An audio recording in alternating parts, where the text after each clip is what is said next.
a 71,2 graus Celsius, temperatura registrada em Oymyakon, Sibéria, em janeiro de 1926 e novamente em fevereiro de 2013, o ar contém tão pouca energia térmica que respirar se torna literalmente perigoso. Cada inspiração congela vapor d'água dentro dos pulmões, formando cristais microscópicos que danificam tecido alveolar. Lágrimas solidificam antes de cair pela face. Saliva congela entre lábios. Metal nessa temperatura torna-se quebradiço como vidro e quebra sob pressão mínima. Borracha vira pó. E carne humana exposta congela sólida em menos de 2 minutos. Células rompendo conforme água intracelular se expande ao congelar.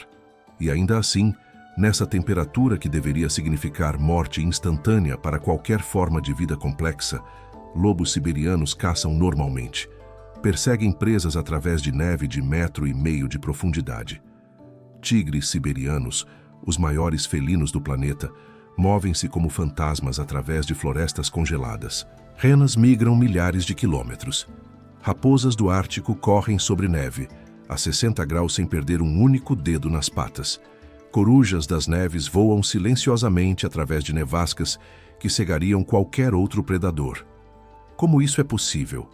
Como vida não apenas persiste, mas prospera em condições que representam literalmente o limite físico de onde carbono baseado pode funcionar.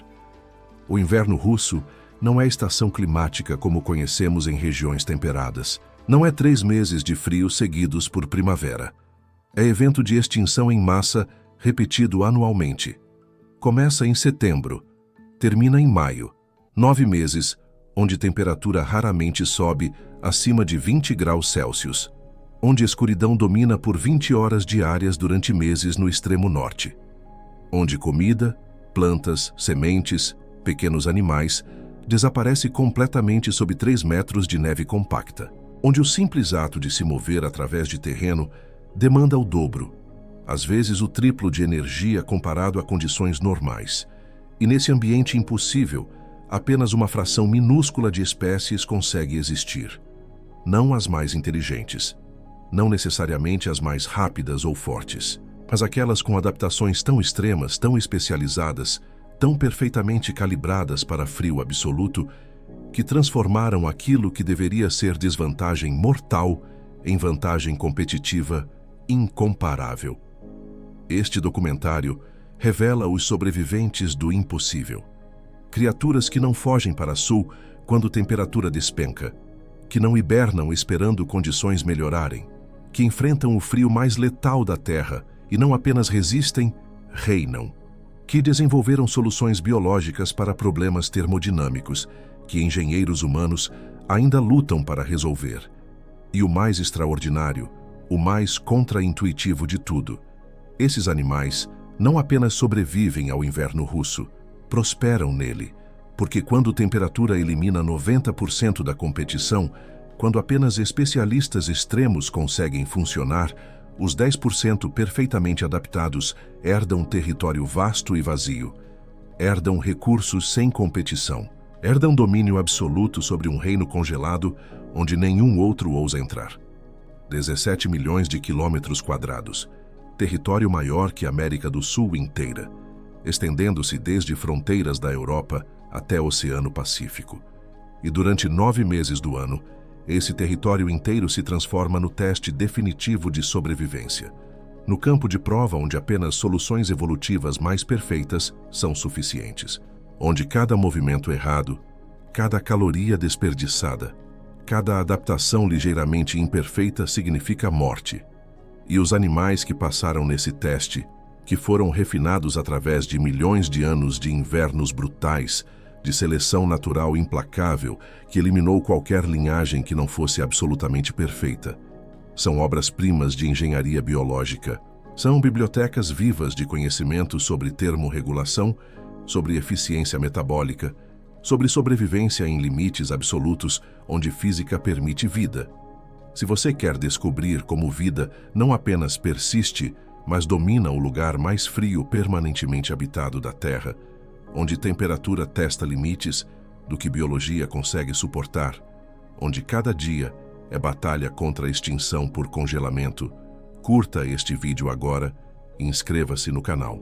Porque o inverno extremo da Rússia, o território onde apenas os mais fortes sobrevivem, onde a adaptação perfeita é a única moeda que compra mais um dia de vida, está prestes a ser revelado. E depois que você entender o que realmente significa sobreviver onde sobrevivência deveria ser impossível, você nunca mais olhará para o inverno da mesma forma. A Rússia no inverno não é apenas fria. Frio não captura a realidade. É o maior território contínuo de frio extremo do planeta. 17 milhões de quilômetros quadrados, onde a temperatura média de janeiro varia entre 25 e 50 graus Celsius, dependendo da região. E não são picos ocasionais de frio extremo. É isso todos os dias, todas as noites, por meses consecutivos. Em Yakutsk, capital da Yakutia siberiana, temperatura não sobe acima de 0 grau de outubro a abril, 7 meses. E durante os meses mais frios, dezembro, janeiro, fevereiro, média diária é 40 graus. E essa não é apenas estatística abstrata. A 40 graus Celsius, processos físicos fundamentais mudam. Água em qualquer superfície exposta congela instantaneamente. Metais contraem-se e tornam-se quebradiços. Borrachas perdem elasticidade completamente. Plásticos racham. E organismos vivos enfrentam desafio termodinâmico brutal. Manter temperatura interna de 37 graus, quando o ambiente está a 77 graus mais frio, exige gasto energético contínuo, massivo, que drena reservas de gordura em velocidade alarmante. E é nesse ambiente, nesse teste extremo de termorregulação e eficiência metabólica, que evoluíram alguns dos animais mais extraordinariamente adaptados do planeta. Não uma ou duas espécies com truques interessantes, mas comunidade inteira de criaturas, onde cada membro representa a solução perfeita para aspectos diferentes do desafio de sobreviver em frio absoluto. O primeiro desses sobreviventes não é apenas o maior felino vivo. É predador apex que transformou o inverno siberiano em território de caça exclusivo.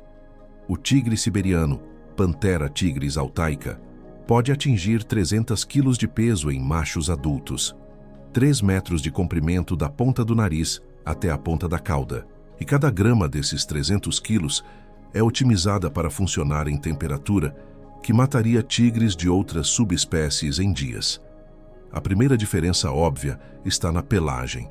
Tigres siberianos têm pelagem 3 vezes mais densa que tigres de Bengala ou tigres da Indochina.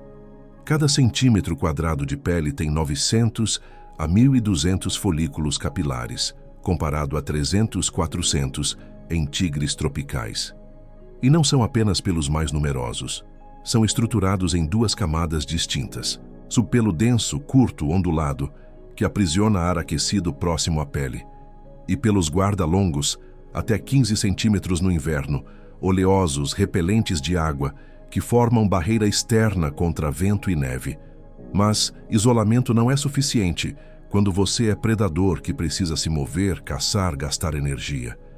Então, tigres siberianos desenvolveram segunda adaptação crítica, camada de gordura subcutânea de 5 centímetros de espessura que envolve completamente o corpo. 5 centímetros de gordura pura funcionando como isolamento adicional, armazenamento de energia e proteção contra a perda de calor por radiação.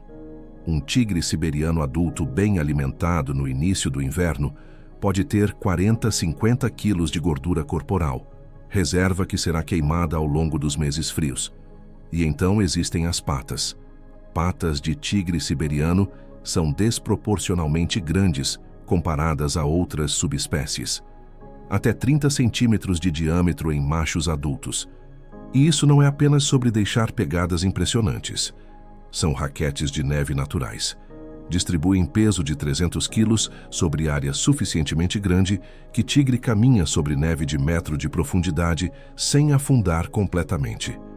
Enquanto presas, cervos, javalis afundam até o peito, lutando desesperadamente para se mover, gastando energia crítica, o tigre desliza pela superfície com esforço mínimo.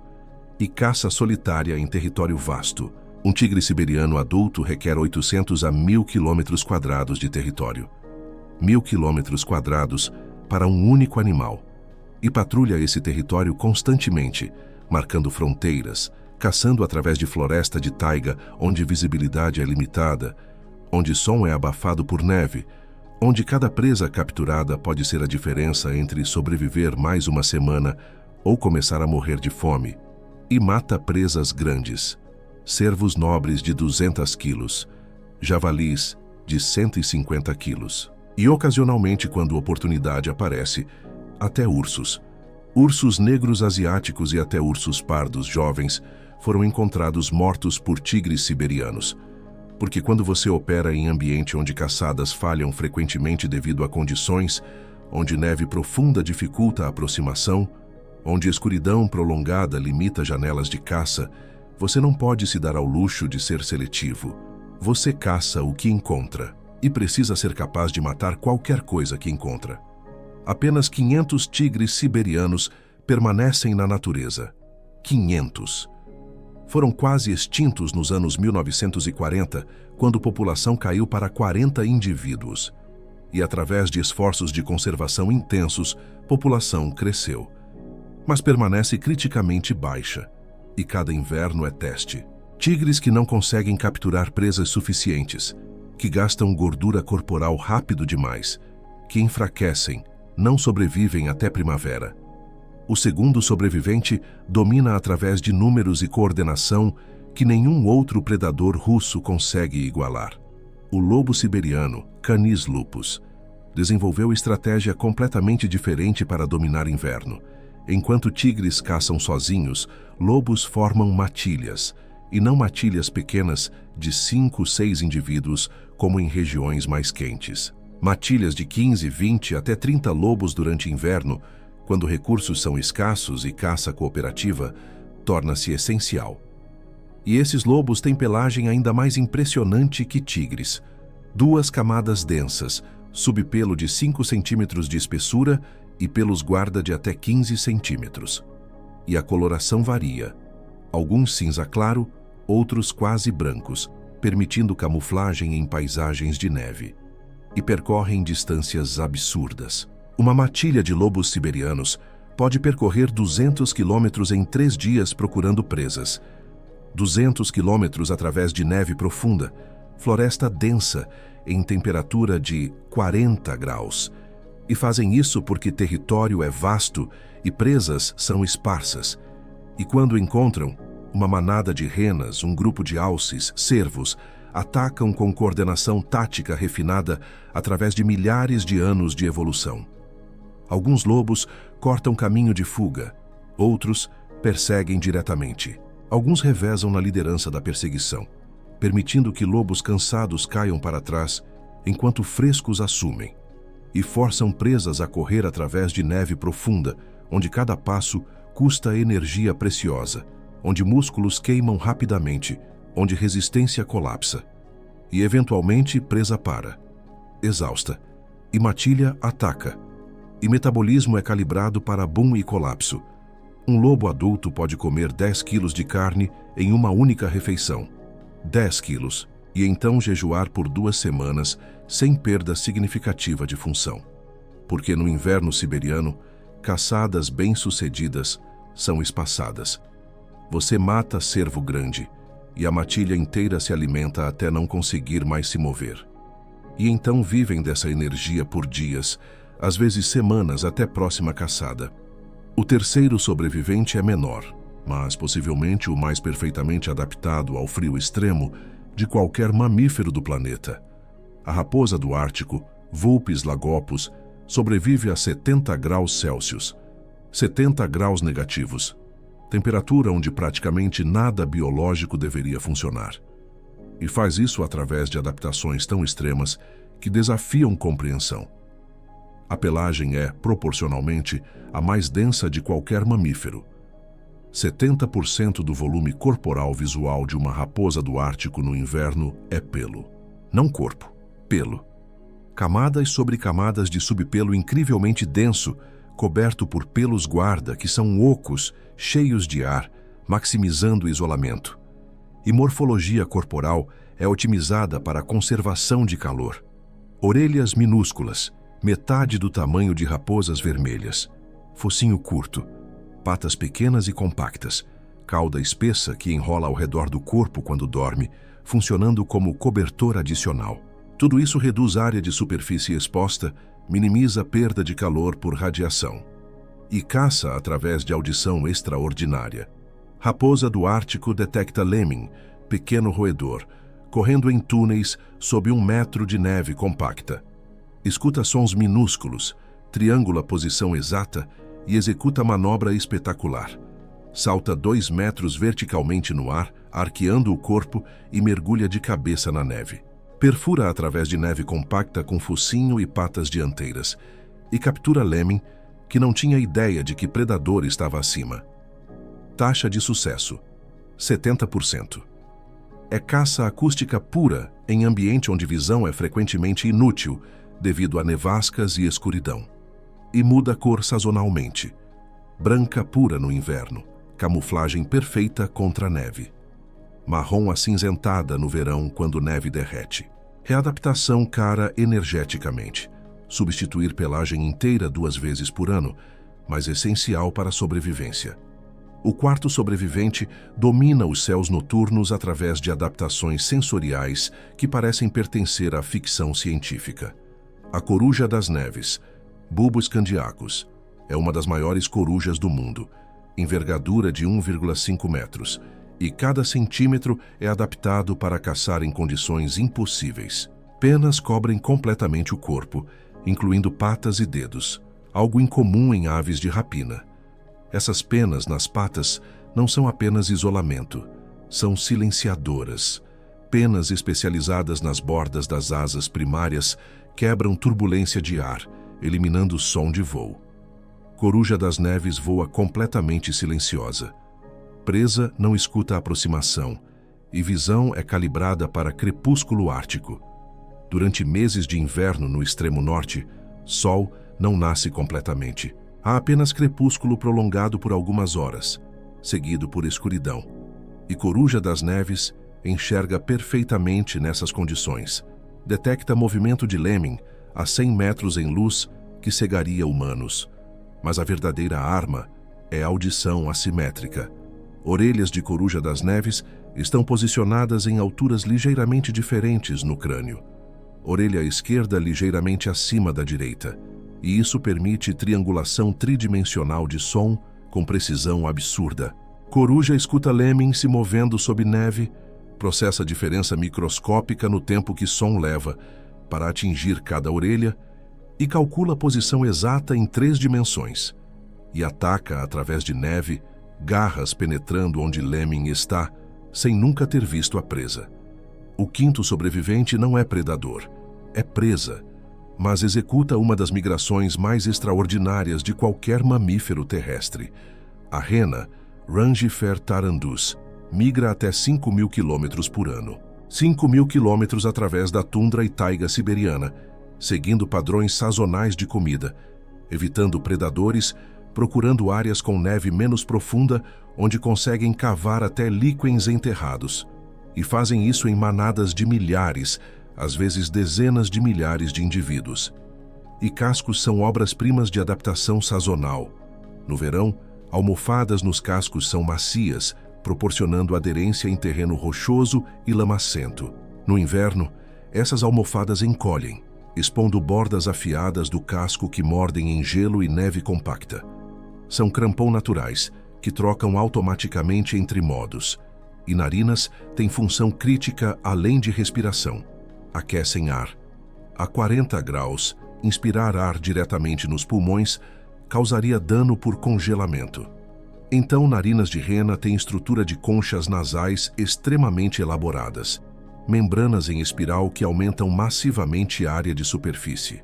Ar frio passa por essas membranas, é aquecido por sangue correndo através delas e entra nos pulmões a temperatura segura. É trocador de calor biológico e visão tem truque extraordinário. Renas enxergam luz ultravioleta. São um dos poucos mamíferos capazes disso. E no Ártico, isso tem vantagem crítica. Líquens, principal alimento de inverno, absorvem UV e aparecem escuros contra a neve, que reflete UV intensamente. E predadores, lobos, ursos, também absorvem UV. Suas pelagens aparecem como manchas escuras contra fundo brilhante. Renas veem ameaças que seriam invisíveis em espectro visual normal, e pelos são ocos. Cada pelo individual é tubo cheio de ar. Isso proporciona isolamento excepcional. Ar é isolante excelente. E tem benefício adicional: flutuação. Renas atravessam rios gelados regularmente durante migração, e pelos ocos cheios de ar fazem corpo inteiro flutuar melhor, facilitando travessia. O cesto sobrevivente é o maior cervídeo do planeta e prospera em condições que excluiriam competidores. O alce siberiano, Alces alcis, pode pesar 700 quilos. E esses 700 quilos são sustentados por pernas desproporcionalmente longas, até 2 metros do chão ao ombro em machos grandes. E essas pernas longas não são apenas sobre altura, são adaptação para neve profunda. Alce caminha através de neve de 2 metros, que imobilizaria completamente outros cervídeos. Levanta pernas alto, quase até o peito, e dá passos enormes, cada um custando energia, mas permitindo movimento onde outros ficariam presos. E dieta de inverno é única. Enquanto outros herbívoros lutam para encontrar comida sob neve, alces comem galhos. Galhos de bétulas, salgueiros, abetos jovens. Come até 20 quilos de material lenhoso por dia. Material que é baixo em nutrientes, difícil de digerir, mas abundante. E o sistema digestivo de alce é adaptado para extrair máximo de energia possível dessa dieta pobre. E fazem algo surpreendente. Mergulham sob gelo. Alces quebram gelo de lagos rasos, com cascos e cabeça, mergulham e comem plantas aquáticas do fundo. Plantas que permanecem verdes sob gelo, que são ricas em nutrientes e que não têm competição de outros herbívoros. É nicho completamente único que alces exploram quando comida terrestre se torna escassa demais.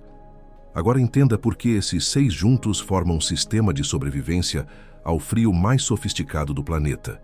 Porque dividiram recursos de formas que minimizam competição. Tigres caçam grandes presas solitariamente em floresta densa. Lobos caçam em matilha em áreas abertas. Raposas e corujas focam em presas pequenas que grandes predadores ignoram. Renas migram, escapando de áreas quando predação fica intensa.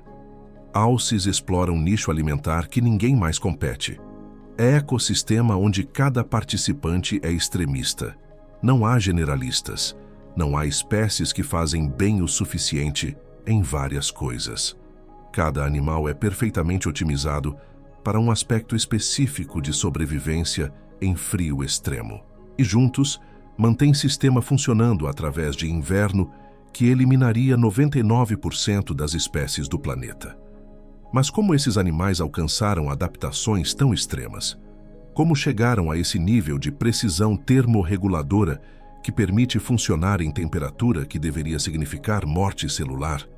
A resposta está em 2 milhões de anos de invernos brutais, 2 milhões de anos de seleção natural implacável, onde cada inverno eliminou qualquer linhagem que não fosse absolutamente perfeita.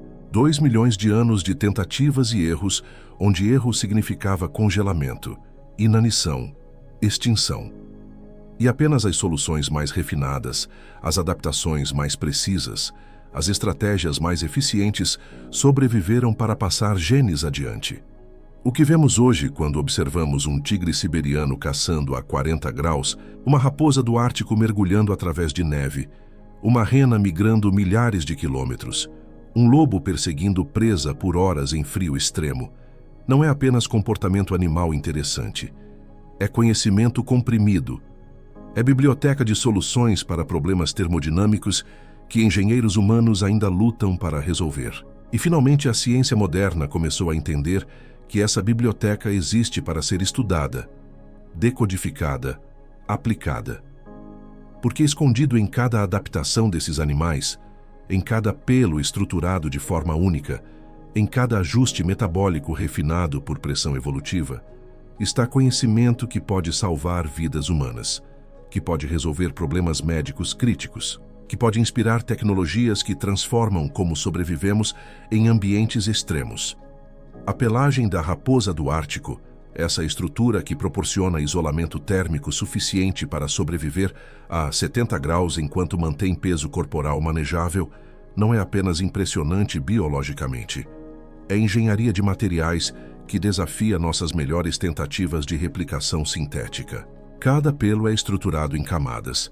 Núcleo oco cheio de ar, paredes com estrutura celular que aprisiona ar adicional em bolsas microscópicas e superfície externa oleosa que repele água e vento.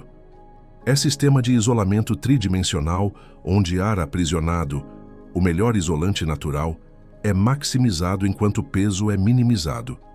E cientistas de materiais estão estudando essa estrutura meticulosamente para desenvolver roupas de proteção extrema, não para uso casual. Para astronautas, para trabalhadores em ambientes criogênicos, para equipes de resgate em condições polares.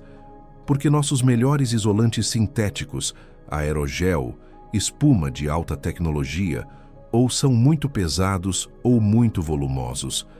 A raposa resolveu esse problema há milhões de anos, e copiar a geometria exata dos pelos, a proporção de ar para material sólido, a estrutura multicamadas, pode revolucionar equipamento de proteção térmica. E não para por aí.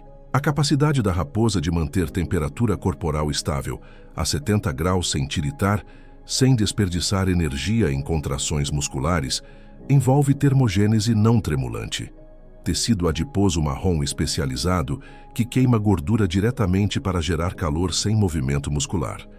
E a eficiência desse sistema em raposas do Ártico é extraordinária.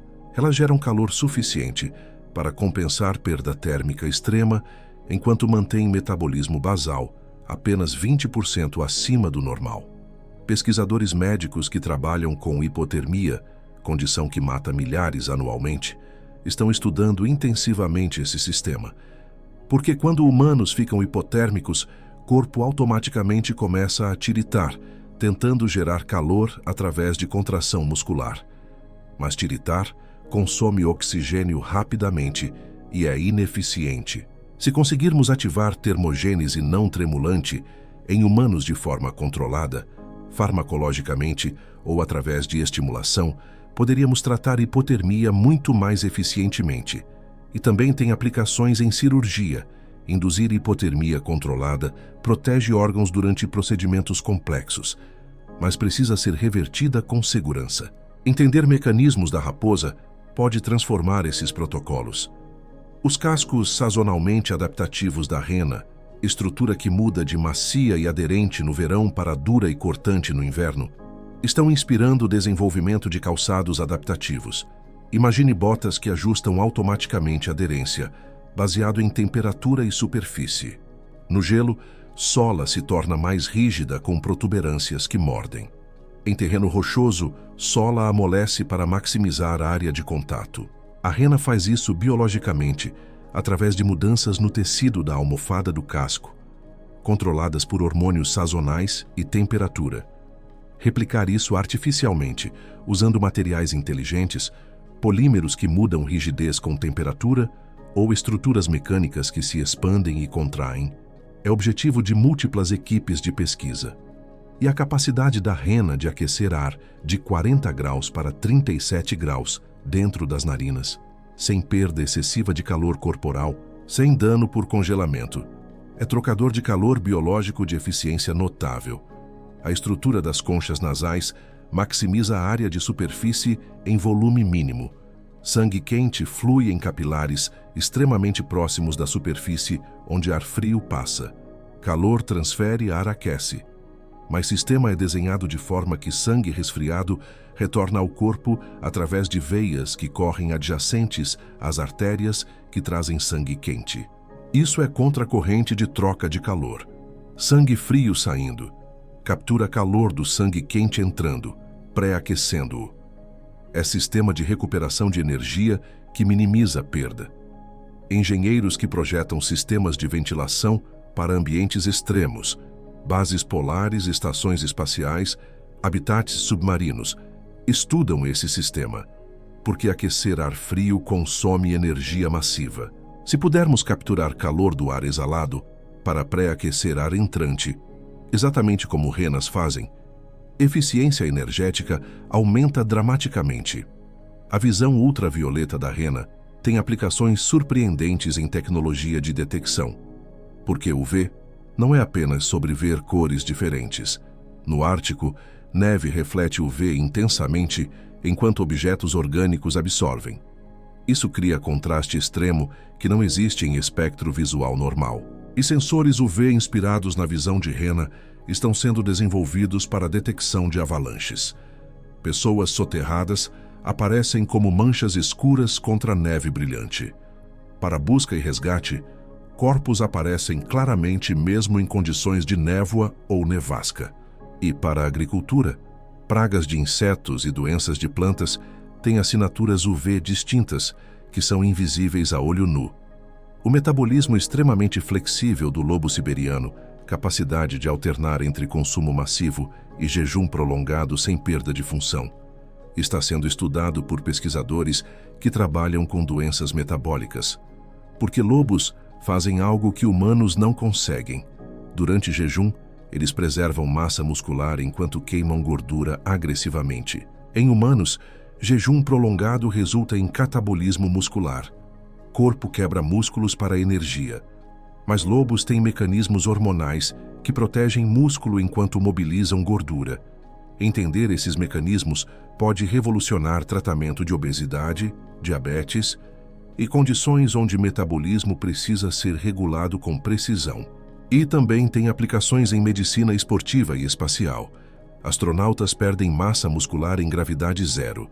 Se conseguirmos ativar vias metabólicas de proteção muscular que lobos usam, poderíamos prevenir atrofia. A estrutura oca dos pelos de rena, tubos cheios de ar que proporcionam isolamento e flutuação, inspirou o desenvolvimento de materiais compostos de peso ultraleve. Engenheiros aeroespaciais estão projetando painéis estruturais com geometria inspirada em pelos de rena, tubos ocos de carbono ou metal em arranjo denso, proporcionando rigidez estrutural, com peso mínimo e isolamento térmico excelente. É solução para construir habitats em Marte ou Lua, onde materiais precisam ser leves para transporte, mas fortes e isolantes para proteção. A caça acústica da raposa e coruja, capacidade de localizar presa sob neve através de som com precisão centimétrica, está influenciando tecnologia de resgate em avalanches. Pessoas soterradas fazem sons extremamente fracos, respiração mínima, movimentos pequenos, e detectar esses sons através de metros de neve é crítico. Microfones direcionais inspirados na estrutura da orelha de coruja, com geometria que amplifica frequências específicas, enquanto filtra ruído de vento, estão sendo testados. E algoritmos de triangulação baseados em como corujas processam diferenças temporais microscópicas entre orelhas estão melhorando rapidez de localização. E o voo silencioso da coruja das neves, penas especializadas que quebram turbulência e eliminam som, está revolucionando o design de drones e ventiladores. Porque ruído é frequentemente problema crítico. Drones de vigilância precisam ser silenciosos. Ventiladores em hospitais e laboratórios precisam mover ar sem criar poluição sonora. E penas de coruja resolveram isso através de microestrutura. Serrilhados minúsculos nas bordas das penas que quebram vórtices de ar antes que gerem som. Replicar essa geometria em pás de rotor ou hélices reduz ruído dramaticamente. O território da Rússia invernal não é apenas paisagem congelada. É laboratório de 2 milhões de anos testando sobrevivência em frio extremo. Cada animal é volume sobre termodinâmica, sobre eficiência metabólica, sobre materiais adaptativos, sobre sensores que funcionam em condições impossíveis, e apenas começamos a ler os primeiros capítulos dessa biblioteca. Qual dessas conexões te surpreendeu mais? Você tinha a ideia de que roupas espaciais estão sendo projetadas baseadas em pelagem de raposa do Ártico? Que tratamentos para hipotermia podem vir de estudar como raposas geram calor? Que sensores UV inspirados em renas detectam avalanches? Que materiais ultraleves para exploração espacial copiam estrutura de pelos de rena? Comente abaixo, porque cada pessoa que entende essas conexões entende por que proteger animais do inverno russo não é apenas conservação. É preservar conhecimento que pode salvar vidas humanas e inspirar tecnologias que ainda nem imaginamos. Mas aqui está a verdade que nos leva inevitavelmente ao próximo capítulo. Todo esse conhecimento, toda essa biblioteca de 2 milhões de anos de soluções para frio extremo, todo esse potencial para medicina e engenharia está sob ameaça. Porque o próprio inverno que forjou essas adaptações está mudando mais rápido que em qualquer momento dos últimos 100 mil anos. E os animais que dominaram o frio extremo estão descobrindo que as regras mudaram. Mas enquanto esses animais passaram 2 milhões de anos aperfeiçoando adaptações para frio extremo, enquanto refinaram cada aspecto de termorregulação para funcionar a 70 graus, enquanto calibraram o metabolismo para extrair máxima energia de recursos escassos, o próprio inverno que os forjou está sendo transformado. Não por processos climáticos lentos que dariam tempo para a adaptação evolutiva, por mudanças tão rápidas, tão fundamentais, que estão acontecendo em décadas. E os animais que dominaram o frio extremo por milhões de anos não conseguem adaptar-se com velocidade suficiente. A ameaça mais documentada, a mais mensurável através de dados satelitais e estações meteorológicas, é o aquecimento acelerado do Ártico. O Ártico está aquecendo 3 vezes mais rápido que a média global. 3 vezes. Temperatura média anual no norte da Sibéria subiu 3 graus Celsius desde 1980. Pode parecer pouco. Mas quando você opera em margem tão estreita de sobrevivência, quando cada grau significa diferença entre neve compacta e neve úmida, entre gelo sólido e gelo quebradiço, entre inverno de 9 meses e inverno de 7 meses, 3 graus é transformação sistêmica. E a manifestação mais óbvia está na duração do inverno. Invernos no extremo norte da Rússia estão, em média, 2 meses mais curtos hoje do que eram há 50 anos. Começam mais tarde no outono. Terminam mais cedo na primavera. E animais cujos ciclos reprodutivos foram calibrados através de milhares de gerações para sincronizar com o inverno de 9 meses, agora enfrentam descompasso temporal crítico. Raposas do Ártico, por exemplo, sincronizam reprodução com disponibilidade de lemmings, sua presa principal. Lemmings têm ciclos populacionais que dependem de neve profunda estável durante o inverno inteiro. Criam túneis sob neve onde se reproduzem protegidos de predadores e frio extremo. Mas quando o inverno encurta, quando períodos de degelo ocorrem no meio do inverno seguidos por recongelamento, esses túneis colapsam. Água de degelo infiltra, congela novamente e sela túneis. Lemmings morrem sufocados ou congelados. E quando a população de lemmings colapsa, raposas não têm o que comer. Filhotes nascem quando presa deveria ser abundante, mas não há comida. E taxa de sobrevivência de filhotes despenca. Corujas das neves enfrentam um problema idêntico. Também dependem de lemmings. E ciclos de reprodução bem-sucedida de corujas coincidem historicamente com anos de explosão populacional de lemmings. Mas quando padrões de neve se tornam irregulares, quando ciclos de lemming quebram, corujas enfrentam anos consecutivos sem reprodução bem-sucedida. E populações começam declínio lento. Renas enfrentam desafio diferente, mas igualmente devastador. Migração de renas é cronometrada com precisão para seguir desenvolvimento de vegetação através das estações. Elas migram norte na primavera para chegar às áreas de parto exatamente quando neve derrete e primeiras plantas verdes emergem, fornecendo nutrição máxima para fêmeas lactantes. Mas quando primavera chega 3 semanas mais cedo em alguns anos e apenas 1 semana mais cedo em outros, quando o timing é imprevisível, renas chegam tarde demais. Pico nutricional da vegetação já passou. E filhotes nascem quando mães não têm nutrição adequada para produzir leite suficiente.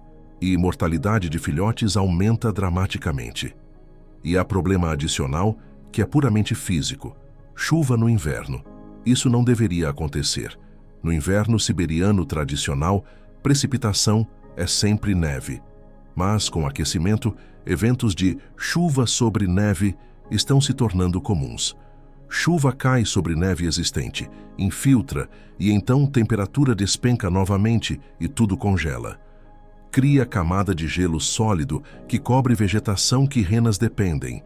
Renas conseguem cavar através de neve usando cascos, mas não conseguem quebrar gelo sólido de 5-10 centímetros. E quando isso acontece em áreas grandes, milhares de renas morrem de fome literalmente em cima da comida que não conseguem alcançar. Tigres siberianos enfrentam fragmentação de habitat acelerada por desenvolvimento de infraestrutura, porque as mesmas regiões onde tigres caçam contêm recursos naturais valiosos: madeira, minérios, petróleo, gás natural. E extração desses recursos requer estradas, oleodutos, gasodutos, áreas de exploração. E cada uma dessas infraestruturas fragmenta território de tigre. Um tigre precisa de 1.000 km² de floresta relativamente contínua. E quando estrada corta esse território, quando a área de extração madeireira remove floresta em faixas, o território efetivo encolhe. Tigres evitam áreas com atividade humana intensa, não por medo, mas porque presas evitam essas áreas, e tigres seguem presas. E quando o território encolhe abaixo de tamanho mínimo viável, tigres não conseguem encontrar presas suficientes. Taxa de reprodução cai, filhotes morrem de fome, e população declina. E há conflito direto. Tigres ocasionalmente atacam gado doméstico quando presas selvagens são escassas. E criadores protegendo subsistência matam tigres. Embora sejam legalmente protegidos, embora matar tigre seja crime que pode resultar em prisão, fiscalização em áreas remotas é praticamente inexistente. E pressão econômica supera a proteção legal. Cada ano estima-se que 20-30 tigres são mortos ilegalmente. Parece pequeno, mas população total é 500. Perder 5% da população por ano é insustentável. Lobos siberianos enfrentam perseguição sistemática por razões culturais e econômicas profundamente enraizadas. Lobos atacam renas domésticas. Pastores nômades e seminômades no norte da Rússia dependem de renas para a subsistência. E quando matilha de lobos mata 15-20 renas em ataque noturno, isso não é apenas perda financeira. É desastre para a família que depende desses animais. E resposta é frequentemente letal. Armadilhas, veneno, caça ativa. E embora lobos sejam tecnicamente protegidos em algumas regiões, proteção não é uniformemente aplicada. E em áreas remotas, autoridades frequentemente fazem vista grossa. E há programa governamental de controle populacional. Em regiões onde conflito com criadores é intenso, autoridades permitem abate controlado de lobos. E controlado frequentemente significa dizimação de matilhas inteiras, porque quando você remove metade de uma matilha, estrutura social colapsa, caça coordenada falha, e lobos sobreviventes frequentemente atacam gado com mais frequência porque presas selvagens requerem matilha funcional para capturar. Alces enfrentam pressão de caça recreativa e de subsistência. Alces são fonte importante de carne para comunidades rurais. E caça legal existe com cotas estabelecidas, mas cotas são frequentemente baseadas em estimativas populacionais que podem estar desatualizadas ou imprecisas. E caça ilegal adiciona pressão que não é contabilizada. E quando você combina caça com mudanças climáticas que afetam disponibilidade de alimento, populações de alces em algumas regiões estão em declínio mensurável. E a ameaça que afeta todos igualmente: poluição industrial. Regiões de extração de petróleo e gás na Sibéria liberam contaminantes que se acumulam em cadeias alimentares. Metais pesados em plantas são consumidos por herbívoros, concentram nos tecidos. E quando predadores comem herbívoros, concentração aumenta. Isso é biomagnificação. E níveis de mercúrio e cádmio em tigres e lobos de áreas industrializadas são significativamente elevados. e, embora não causem morte imediata, comprometem sistema imunológico, reduzem fertilidade, causam defeitos de desenvolvimento em filhotes. E então existe a ameaça mais insidiosa, mais difícil de combater, desconexão entre conservação e realidade econômica local. Porque as pessoas que vivem nessas regiões, pastores, caçadores, trabalhadores de extração, não são vilões. São pessoas tentando sobreviver em ambiente extremamente hostil. E quando escolha é entre proteger tigre e alimentar família, quando é entre tolerar lobos que matam rebanho e manter subsistência, a escolha é óbvia e racional. E programas de compensação existem. Governo paga por gado perdido para lobos, oferece subsídios para medidas de proteção, mas processos burocráticos são lentos. Compensação nem sempre cobre perda total, e culturalmente, a resistência profunda a conviver com predadores que antepassados eliminaram justamente para tornar essas terras habitáveis. E enquanto debatemos políticas, enquanto cientistas publicam estudos alarmantes, enquanto ONGs fazem campanhas, o inverno continua mudando. Geleiras derretem. Permafrost descongela, liberando metano que acelera aquecimento. Padrões de neve tornam-se erráticos. E animais que foram perfeitamente calibrados para inverno de 2 milhões de anos atrás enfrentam um inverno que muda a cada década.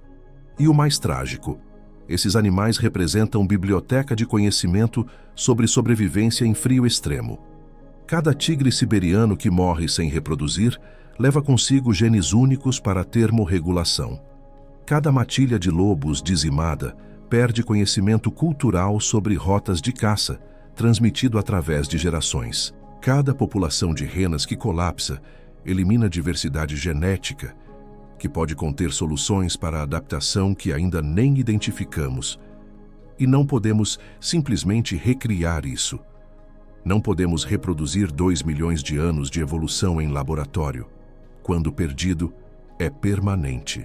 E cada inverno que passa, cada ano onde a temperatura sobe mais 1/10 de grau, cada nova estrada cortando o habitat, cada tigre morto ilegalmente, cada matilha de lobos eliminada por controle populacional, tudo isso nos aproxima de ponto onde esses animais não existirão fora de zoológicos. Onde inverno russo terá paisagem, mas não terá vida. Onde biblioteca será queimada antes de ser completamente lida. Áreas protegidas na Rússia para a fauna selvagem existem desde 1916, quando a primeira reserva natural, Barguzinski-Zapovednik, foi estabelecida especificamente para proteger a zibelina do colapso populacional. Hoje, a Rússia possui mais de 100 reservas naturais federais, cobrindo 270 mil quilômetros quadrados, parques nacionais espalhados pela Sibéria e Extremo Oriente, reservas de biosfera reconhecidas pela Unesco, zonas de proteção especial para tigres siberianos estabelecidas em 1992, áreas de conservação para ursos, lobos, renas, leis federais contra a caça ilegal de espécies ameaçadas com penalidades severas, até 7 anos de prisão por matar tigre siberiano, multas de até 1 milhão de rublos, confisco de armas e veículos, programas de reintrodução que custaram dezenas de milhões de rublos ao longo de décadas. Equipes de cientistas russos, alguns dos melhores ecologistas de fauna fria do mundo, monitorando populações através de colares GPS, câmeras de trilha, análise genética de amostras de pelo e fezes, drones equipados com sensores térmicos. ONGs internacionais trabalhando há décadas na Rússia. WWF Rússia, operando desde 1994. Wildlife Conservation Society, com projetos em toda a taiga siberiana. Amur Tiger Center, focado exclusivamente em conservação de tigres com centenas de funcionários, biólogos treinados, veterinários especializados em fauna selvagem, guardas florestais patrulhando milhares de quilômetros quadrados. Acordos internacionais assinados para proteger espécies migratórias como renas através de fronteiras entre Rússia, Noruega, Finlândia. Colaboração científica compartilhando conhecimento sobre conservação em climas extremos. Os dados existem. Populações são monitoradas anualmente com precisão crescente. Censos de tigres usando DNA de amostras ambientais, rastreamento de matilhas de lobos via satélite, estudos revisados por pares publicados em revistas científicas de alto impacto, Conservation Biology, Biological Conservation, Animal Conservation, documentando declínios, identificando ameaças, propondo soluções. As soluções técnicas foram propostas por especialistas internacionais. Corredores ecológicos meticulosamente mapeados, mostrando exatamente onde infraestrutura precisa ser modificada. Áreas críticas de reprodução identificadas através de anos de observação. Métodos de mitigação de conflito humano-fauna documentados, testados em campo, comprovados eficazes. E mesmo assim, apesar de todo esse aparato institucional, científico e legal, das reservas protegidas cobrindo área do tamanho da Nova Zelândia, das leis rigorosas com penalidades severas, das ONGs ativas com orçamentos de milhões, dos cientistas publicando alertas baseados em dados sólidos, dos programas de conservação implementados há décadas, as populações de predadores e herbívoros do inverno russo permanecem em declínio ou perigosamente estagnadas. Tigres siberianos, 500 indivíduos, número que não cresce significativamente há uma década, apesar de esforços intensos. Renas selvagens, população caiu 56% desde 2000, de 1,3 milhão para 600 mil. Lobos, perseguidos sistematicamente em áreas de conflito, apesar de proteção legal. E habitat continua encolhendo ano após ano. E conflitos com humanos continuam aumentando em frequência e intensidade. E inverno continua mudando mais rápido que capacidade de adaptação evolutiva permite. Por quê? Como é possível que com tanto conhecimento acumulado, tanto investimento financeiro, tanta atenção internacional focada, tanta expertise científica aplicada, a situação não melhora substancialmente? Por que proteção legal robusta não se traduz em recuperação populacional? Por que áreas protegidas não garantem sobrevivência? A resposta é devastadoramente, brutalmente simples. Porque o mesmo sistema que tenta proteger também depende fundamentalmente de explorar. As mesmas regiões que designamos como críticas para a conservação, que mapeamos como essenciais para a sobrevivência de espécies ameaçadas, são também repositórios de recursos naturais que sustentam a economia nacional e regional. E esses usos são fundamentalmente incompatíveis quando você precisa de escala necessária para desenvolvimento econômico que sustenta 144 milhões de pessoas. A taiga siberiana contém aproximadamente 25% das reservas florestais do mundo. 25% de todas as florestas do planeta concentradas em uma região. E madeira dessas florestas é exportação absolutamente crítica para a economia russa, gerando 20 bilhões de dólares anualmente em receita de exportação, sustentando diretamente 1 milhão de empregos no setor madeireiro. E, indiretamente, outros 2 milhões em transporte, processamento, logística. Comunidades inteiras, cidades de 50, 100 mil pessoas, existem exclusivamente porque há serrarias, fábricas de papel, processamento de madeira. Sem essa indústria, essas cidades morrem, literalmente se despovoam. E extração madeireira ocorre precisamente nas mesmas áreas onde tigres caçam, onde lobos estabelecem territórios de matilha, onde alces pastam, onde renas migram. Cada hectare de floresta cortada, e milhões são cortados anualmente, é hectare de habitat perdido permanentemente. Mesmo quando o reflorestamento acontece, floresta nova de 20 anos não proporciona a mesma estrutura, mesma densidade de presas, mesma cobertura que floresta madura de 200 anos fornecia. E economia nacional depende dessa extração. Não é luxo, é base de PIB regional. E sob a taiga, sob a tundra congelada que parece vazia e inútil, existem reservas massivas de petróleo, gás natural, carvão, níquel, cobalto, elementos de terras raras críticos para a tecnologia moderna. A Rússia é segundo maior produtor de gás natural do mundo, 17% da produção global. Primeiro em reservas comprovadas, e extrair esses recursos requer infraestrutura massiva que não pode ser construída sem impactar habitat. Oleodutos cruzando literalmente milhares de quilômetros através de território virgem. Gasodutos atravessando precisamente as rotas migratórias centenárias de renas. Estradas de acesso cortando territórios de tigres que precisam de continuidade florestal.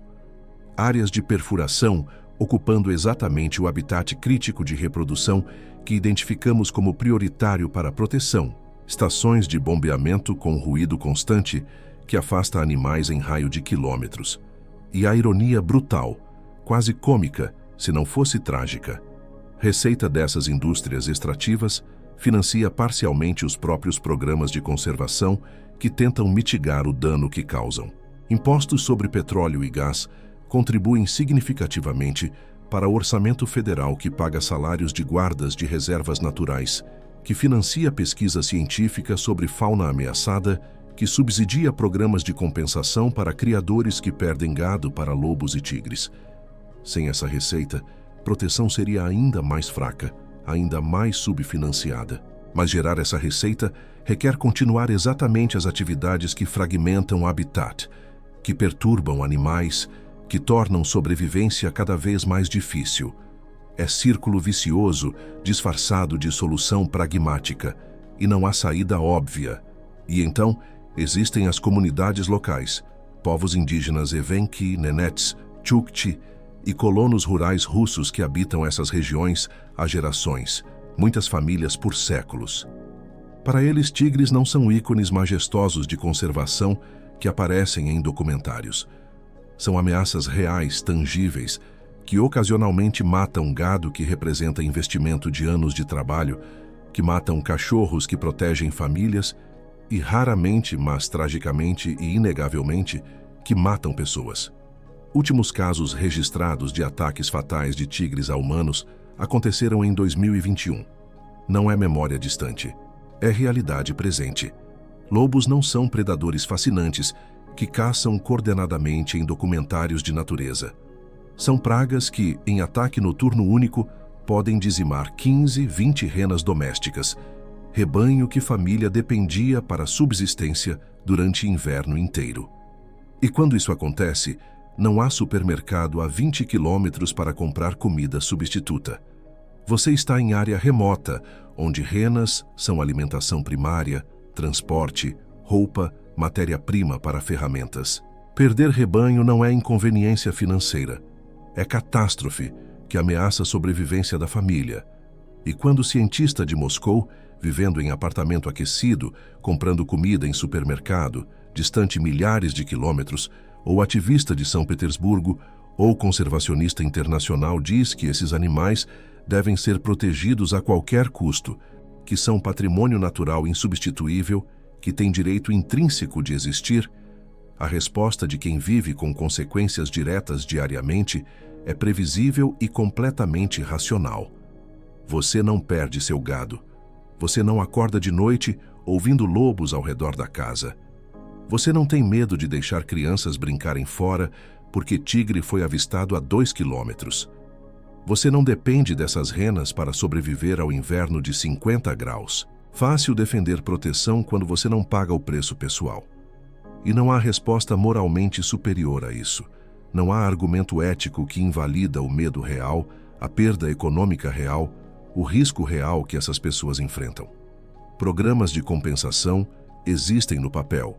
Governo russo promete pagar valor de mercado por gado perdido para predadores, mas são burocraticamente lentos, frequentemente levando meses para processar. Valores que, quando finalmente pagos, não cobrem prejuízo total. Um cervo doméstico morto não é apenas carne, é animal reprodutor que geraria filhotes por anos. E compensação não cobre absolutamente o custo psicológico, o estresse de conviver com medo constante, a ansiedade toda vez que rebanho está fora sem supervisão. E culturalmente, a memória histórica profunda. Antepassados dessas comunidades eliminaram lobos e tigres das proximidades justamente para tornar essas terras habitáveis e seguras para famílias. E agora o Estado está trazendo-os de volta deliberadamente através de programas de reintrodução, ou permitindo retorno natural sem consulta adequada, impondo custos e riscos sobre populações locais que nunca pediram isso, que não votaram nisso, cujas vozes foram ignoradas em decisões tomadas distante, e a divisão urbano-rural profunda e crescente. Populações urbanas russas, que nunca viram tigre fora de zoológico, que não dependem de rebanhos para sobreviver, que têm segurança de infraestrutura moderna, apoiam fortemente conservação de predadores. Pesquisas nacionais mostram consistentemente 75–80% de apoio em cidades grandes. É abstração confortável. É assistir documentário impressionante. É sentir-se bem sobre proteger natureza. Mas em comunidades rurais próximas a habitat de predadores, em vilas onde ataque de lobo não é notícia, mas experiência pessoal, apoio cai para 20–30%. E essas pessoas, que vivem consequências diretamente, que pagam custos reais, têm voz política legítima que não pode e não deve ser ignorada em democracia funcional. Mas suas necessidades são fundamentalmente incompatíveis com conservação estrita. E ninguém descobriu como resolver isso satisfatoriamente. E então existe o paradoxo definitivo das mudanças climáticas. Porque, diferente de todas as outras ameaças que discutimos, fragmentação por infraestrutura, conflito humano-fauna, caça ilegal, todas essas, teoricamente, poderiam ser mitigadas através de políticas melhores, mais financiamento, fiscalização mais rigorosa, acordos negociados entre partes interessadas. São problemas locais com soluções potencialmente locais.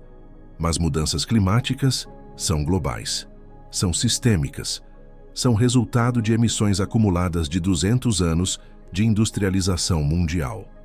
E Rússia, embora seja historicamente quarto maior emissor de gases de efeito estufa, representa apenas 4–5% das emissões globais anuais atualmente. E mesmo que a Rússia reduzisse suas emissões a zero, literalmente amanhã, parasse toda a indústria, todo o transporte, toda a geração de energia baseada em combustível fóssil, Ártico continuaria aquecendo devido a emissões acumuladas que já estão na atmosfera e continuadas de outros países. Particularmente China, 30% das emissões globais, Estados Unidos, 14%, Índia, 7%, União Europeia, 8%. E animais do inverno russo pagariam preço por decisões tomadas em Pequim, Washington, Nova Delhi, Bruxelas, lugares que nunca verão tigre siberiano selvagem, que não têm renas migratórias, que não têm interesse político direto em conservação dessas espécies específicas. É injustiça sistêmica que não tem resolução óbvia dentro de estrutura de governança global atual. Então, o que fazemos pragmaticamente? Paramos completamente a extração de recursos naturais na Sibéria e Extremo Oriente e aceitamos que 3 milhões de pessoas perdem empregos diretamente? Que comunidades inteiras, cidades de 100 mil pessoas dependentes de indústria madeireira ou petrolífera, colapsam economicamente, despovoam, viram cidades fantasma? Que receita nacional cai 15–20%, afetando drasticamente financiamento de saúde, educação, infraestrutura em todo o país. Proibimos pastoreio tradicional de renas e forçamos povos indígenas a abandonar modos de vida mantidos por literalmente 1000 anos. Expandimos áreas protegidas até cobrir 50%, 70% da Sibéria e aceitamos que território do tamanho da Europa fica economicamente inativo, sem gerar receita, sem sustentar população humana. Porque o inverno russo, sem esses predadores e herbívoros complexos, ainda será geograficamente frio, ainda terá neve cobrindo paisagem, ainda será tecnicamente Sibéria no mapa, mas será fundamentalmente, tragicamente vazio. Será paisagem sem vida complexa.